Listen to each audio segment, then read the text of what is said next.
Il-Palazz tal-President għandu iktar minn 450 sena ta' storja. Kien iċ-ċentru tal-poter sa mill-ordni tal-Kavallieri, il-Franċiżi, l-Ingliżi u saħansitra rat welid tal-Istat Malti. Illum huwa l-uffiċċju tal-President tar-Repubblika. B'investiment ta' kważi 40 miljun euro baxra minnhom ikkonfinanzjati mill-fondi tal-Unjoni Ewropea, illum għandna esperjenza konsolidata li tispjega dawn l-4 sekli u nofs ta' storja.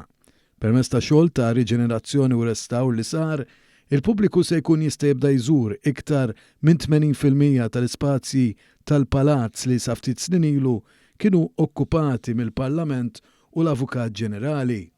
Fejn qabel kien l-Uffiċċju tal-Avukat Ġenerali li huwa l-eqdem parti tal-palazz, illum ġie mibdul f'ċentru tal-viżitaturi li inkludi numru ta' esperjenzi viżivi fejn fosthom hemm dawk li waslu l-istorja tal-palazz kif żviluppa bħala binja u f'sala oħra joħorġu l-funzjonijiet differenti li kellu il-palazz matul is-snin. Meta bdejna x-xogħol sibna soqfa li kienu perikolanti u allura il-gvern kien tagħna flus ekstra wkoll sabiex inkunu nistgħu nsewwu dawn is-soqfa. Hawnhekk hija parti żgħira ħafna mill-proġett kbir li l-istaff taħna qed niftħu bil-mod il-mod għall-pubbliku barra l-armerija wkoll irriġenerajna l-ispazji kollha li kien juża l-Avukat Ġenerali kif ukoll ċentru tal-viżitaturi u llum il-ġurnata għandna l-oranġeri wkoll esposta.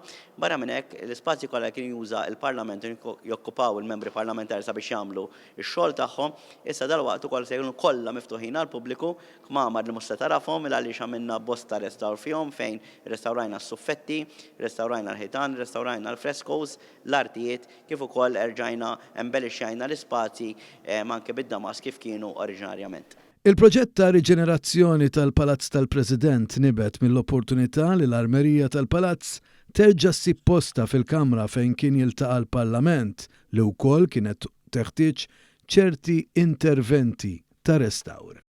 Ir-restawru x-xogħol fil-Palazz tal-President sar kollu minn Heritage Malta. Fost ix-xogħlijiet li saru kien hemm ir-restawr tal-pittura fit-tlet kurituri ta' fuq. Dawn il-kurituri għamilna ħafna xogħol, investejna madwar 4 miljuni fejn restawrajna s-suffetti tal-kanvas, id-dekorati, il-ħitan, il-lunetti kif ukoll l-art interzjata tal-irħam. Kull min se jżur il-palazz la darba jinfetaħ se jkun jista' jesperjenza l-ħajja fil-palazz fi żmien l-ordni tal-Kavallieri ta' San Ġwan u l-fażijiet ta' wara. Saru koll eżerċizzju biex amara u oġġetti oħrajn li kienu tal-palazz u li kienu mifruxa f'postijiet oħrajn jerġgħu isibu postom fil-palazz tal-Gran Mastru. Mawa News, il-Ministru għall-Wirt Nazzjonali Owen Bonnici wera s-sodisfazzjon tiegħu għax-xogħol li sar. U dan ir-restawr li għamilna investejna 30 miljun euro, immaġinaw ftit, ta' restawr sħiħ lil kull rokna prattikament ta' dan il-palazz. Fil-fatt issa il-palazz ġie lura l kif kien fi żmien il-Kavallieri ta' Malta għaliex fl-aħħar snin kienu saru ħafna interventi u issa għandna il-palazz lura nistgħu ngħidu fil-grandjożità tiegħu fl-aqwa tiegħu. Din hija aħbar tajba ħafna għaliex bekk nistgħu nkomplu nattiraw iktar turisti li jiġu hawnhekk u jaraw is-sbuħija tal-palazz u fuq kollox il-poplu Malti jkun jista' jgawdi il-ġawwar sbieħ tiegħu li tant aħna kburin bihom.